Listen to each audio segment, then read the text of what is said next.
Assalamualaikum warahmatullahi wabarakatuh. Welcome back to my channel Tech Tubdi. Ya teman-teman, kita masih di video ini sih, cuma kita sekarang mengarah kepada lebih kayak bukan tuduhan sih, lebih tepatnya wawancara Pak Iqbal dengan Pak Darso ini sepertinya nyambung dengan apa yang dikatakan Jody sebenarnya.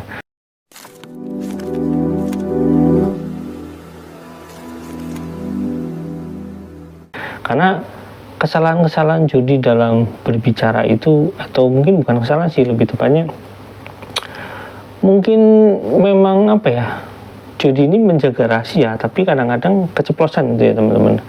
Nah, keceplosannya ini kadang-kadang menjadi bahan kita untuk apa ya, meneliti lagi lebih dalam tentang keterlibatan Jody dalam bisnis Yusuf Mansur gitu. Tapi sebenarnya bukan masa keterlibatan dengan bisnis Yusuf Mansur. Kalau semua orang bisa aja bekerja sama dengan Yusuf Mansur atau dengan siapapun itu ya. Tapi ini lebih tepatnya mengelola apa yang seharusnya tidak dikelola. Dan apakah itu, ya kita lihat dulu videonya teman-teman. Yuk, check it out. Pak Jody, ada yang bertanya bagaimana kemudian konsep sistem dalam membuka cabang usaha. Konsep dalam membuka cabang. Ya. Tadi saya udah cerita di awal tadi, saya konsep buka cabangnya, cabang kedua sampai cabang ketujuh itu kemitraan. Jadi bukan franchise tapi kemitraan. Bedanya apa? Kalau kemitraan itu orang titip modal ke saya, kemudian saya yang jalanin, jadi pasif gitu loh. Jadi nggak ikut di operasional. Mereka cuma investor pasif. Kalau kemitraan seperti itu. Jadi kalau untung ya dibagi untung, kalau rugi ya rugi, ikut menanggung rugi. Jadi kira-kira begitu. Kalau di Islam itu kerjasama itu yang pertama itu win-win solution. Jadi kita ngomong dulu, ketika setuju, sama-sama setuju, ya udah. Yang kedua dicatat. Jadi simple sebenarnya, cuma win-win solution dan dicatat. Kalau udah dicatat, jadi kalau rugi sama-sama menanggung rugi, kalau untung ya sama-sama untung. Ya cuma itu aja. Jadi sesimpel itu sebenarnya kemitraan itu di Islam. Nah, RST kenapa pilih kemitraan? Karena kalau franchise itu ketika kita lepas ke franchisee itu tuh banyak masalah tuh. Banyak masalahnya gini, ketika dia nggak ada fokusnya di mengelola restoran, nggak pernah pengalamannya mengelola restoran, itu akan jadi masalah. Karena dulu orang tua saya juga ada yang bisnis kuliner juga dan di franchise juga, dan akhirnya timbul masalah gitu loh. Nah, kalau saya perhatiin sih banyak franchise di Indonesia ini yang sebagian besar itu belum siap di franchisein gitu loh. Karena itu teman-teman kalau mau ngambil jalur franchise ya harus benar-benar hati-hati. Karena ada dalam tanda kutip ya, yang dia memang bisnisnya itu bisnis franchise. Usaha baru mulai, sebulan, 2 bulan, buka cabang 2 gitu langsung di franchisein. Jadi ngambil uang di awal aja tapi tanpa mikirin ke belakangnya. Tapi ini nggak semua ya, cuma ya usaha yang seperti itu. Nah, kalau Warren Stick kenapa pilih kemitraan? Ya memang menurut saya mendingan saya aja yang ngelola. Jadi dulu di awal-awal, dan kemitraan ini cuma kita sampai cabang ke-7 aja. Kemudian kita stop cabang ke-8 sampai sekarang saya modal sendiri. Karena tetap aja ada plus minusnya antara kemitraan dan modal sendiri. Ke-8 kenapa saya buka sendiri? Ya karena memang saya udah punya modal sendiri. Dan alhamdulillahnya sampai sekarang ini kemitraan itu masih dapat keuntungan. Kalau memang untung ya saya bagi untung. Kalau kondisinya seperti ini, lagi pandemi, menurun semua ya mereka nggak menerima hasil. Dan kalau memang harus rugi ya mereka juga harus bayar juga kerugiannya gitu loh. Jadi saya pilih kemitraan. Jadi malah sekarang kayak di Bebek Goreng Haji Slamet, saya itu ngambil kemitraannya dari Pak Slamet Kartosuro. Saya buka di Jogja, saya buka di Lampung, di Jakarta, di Malang, itu punya saya. Saya ngambil kemitraan kerjasama dengan Pak Slamet. Jadi teman-teman yang mau belajar bisnis, kalau mau lebih gampang, lebih instan ya ngambil kemitraan, dan teman-teman lihat sendiri nih. Caranya teman-teman semua, apa nih kira-kira nih yang bisa, oh ini bakso ini bagus sih kalau dimitrain. Atau misalnya apa yang lagi ngetop nih. Nah ini teman-teman lah yang lebih tahu. Karena usaha itu kan soal gimana di sekitar kita nih bisa menghasilkan. Nah, soal itu aja. Jadi teman-teman, saya yakin pasti teman-teman tahu nih, oh ini laku nih, oh ini laku nih. Tapi karena teman-teman nggak action, akhirnya orang lain yang buka duluan. Iya. Semua bilang nggak bakalan gimana. Hah? Kan ngomongnya begitu tuh.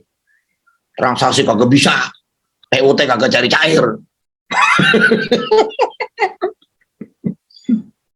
Duit gue hilang. Ayo semuanya ngomongin. Tapi Nabi Musa seperti itu yang saya tiru, seperti itu yang kemudian saya contoh. Qala kalla, nggak bakalan udah. Kamu bilang kita bakal ketangkap sama Firaun, kalla. Kamu bilang kita bakalan mentok nggak ada jalan, kalla. Kamu bilang kita bakalan binasa, kalla. Kamu bilang kita bakalan tenggelam karena satu-satunya jalan kalau mau maju adalah berenang. Nabi Musa bilang kalla. Itu ada di dalam surah Asy-Syu'ara. Semua jamaahnya, semua umatnya Bani Israel, umatnya Nabi Musa dan Nabi Harun ngomong, Nabi ngomong kalah aja loh. Itu kan sama nih kayak sekarang saya. Mansur ngomong saham, jangan saham, Petren lurusin. Emang kita lagi ngurusin apa? Emang kita ngurusin saham itu, emang ngurusin apa?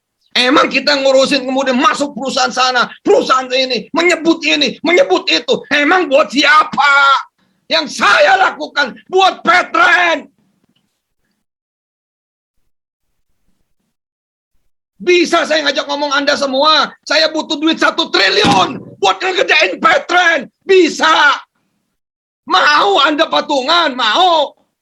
Kalaupun mau dan saya terima duit Anda, maka saya akan makin bermasalah hari ini. Maka itulah saya ngamen, saya ngasong. Demi siapa? Demi Anda semua. Demi satu nama, Petren.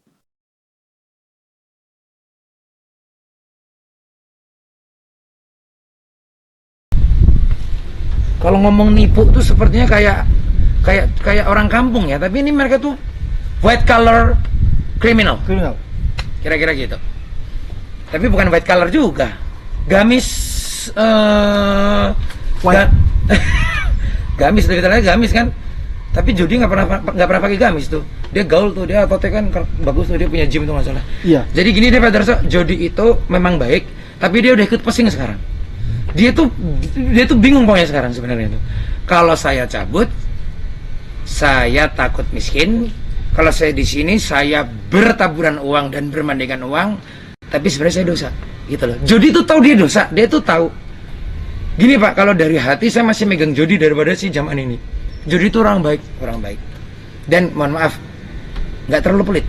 Kalau si Jaman emang pelit banget.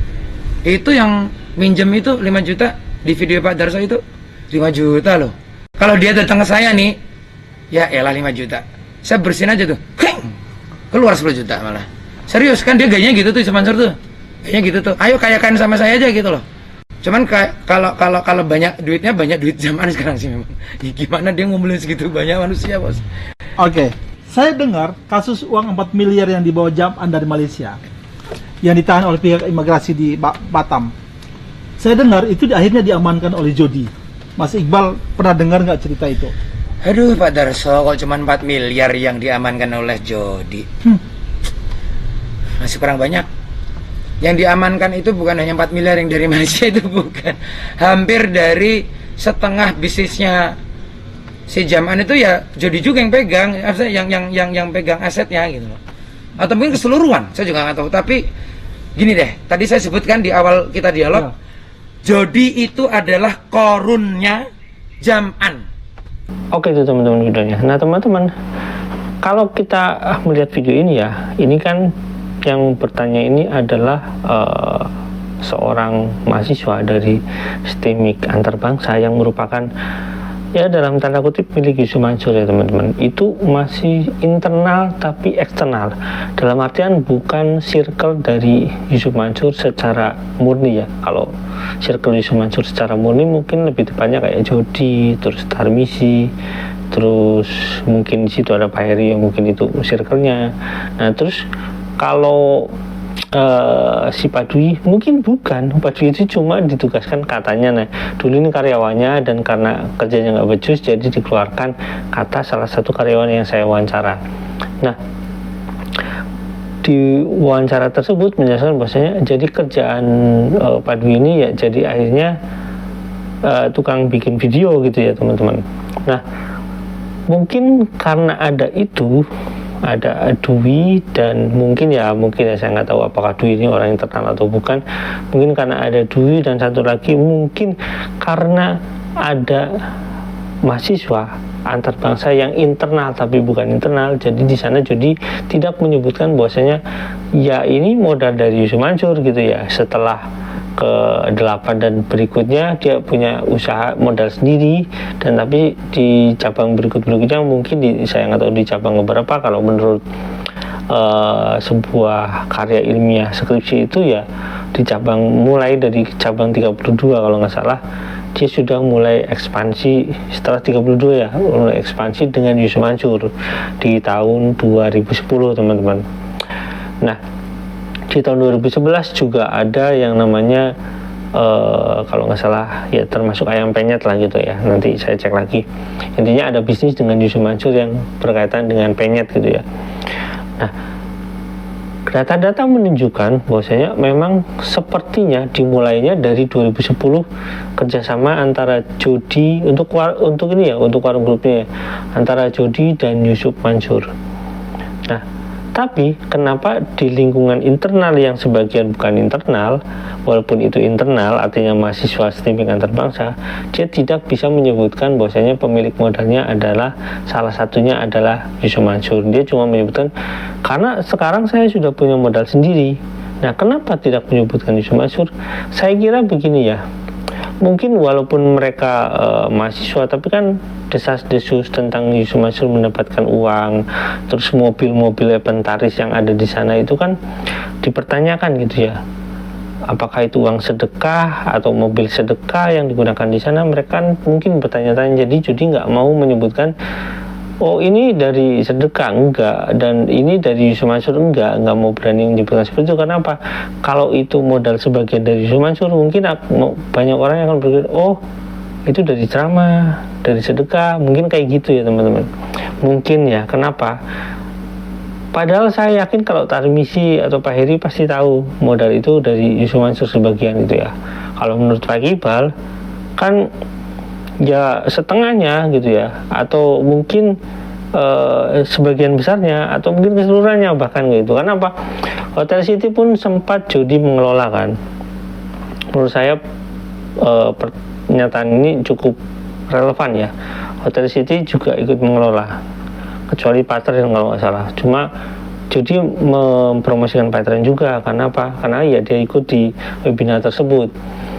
Nah, jelas kalau warung steak ya jelas kalau Jody mengelola. Terus saya nggak tahu apakah di bisnis yang lain gitu yang berkaitan dengan Yusuf Mansur itu Patren Asset Management atau koperasinya Jody terlibat, saya nggak tahu. Yang pasti mungkin sebagian besar asetnya itu kan ada di rumah makan itu, ada di warung grup itu. Bayangin aja, karena satu tempat gym aja itu modalnya sangat besar. Terus rumah makan itu juga saya pikir minimal untuk rumah makan yang lokasinya di kota itu habis 4 miliar lah. Itu standar, saya katakan ini standar rumah makan Payakumbuh milik Arif Muhammad itu, yang punya Payakumbuh itu franchise-nya kalau nggak salah 4 miliar. Dan saya ya pernah makan di sana dan saya tahu asalnya cukup besar. Nah, seperti hanya warung steak ya, menurut saya ketika posisinya berada di lokasi-lokasi yang strategis dan lokasinya cukup besar, saya rasa asetnya nyampe 4 miliar. Bayangin aja kalau satu lokasi 4 miliar kali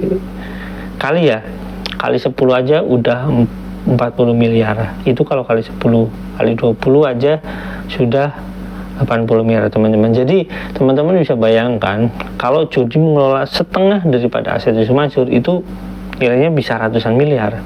Dan Yusuf Mansur uangnya dari mana? Itu kan, itu menurut Pak Iqbal ini ya uangnya dari sana gitu ya. Kenapa Jody nggak menyebutkan Yusuf Mansur di acara webinar tersebut? Menurut saya sederhana, karena itu walaupun mahasiswa STIMIK tapi dia mahasiswa, bukan bagian dari internal gitu ya. Apalagi ini diupload di YouTube teman-teman. Nah pada saat itu ya Yusuf Mansur belum terang-terangan gitu ya. Ketika di TV One aja Yusuf Mansur terang-terangan, dan Jody tidak menyadari kadang-kadang ya. Tapi akhirnya Jody bilang ya Yusuf Mansur itu sebagai gurunya gitu ya. Walaupun nggak disebutkan Yusuf Mansur ini bagian dari Warung Group. Kadang-kadang Jody kan nggak menyebutkan itu ya teman-teman. Kalau di seminar-seminar. Tapi ya begitu teman-teman. Intinya di sana ada pernyataan Pak Iqbal yang sangat mencengangkan menurut saya. Kalau asetnya sampai misalnya sampai 100 dikali 4 miliar, bayangin aja gitu ya teman-teman. Oke, sampai sini teman-teman. Jangan lupa like, subscribe, dan komen. Jangan lupa juga share. Wassalamualaikum warahmatullahi wabarakatuh. Bye.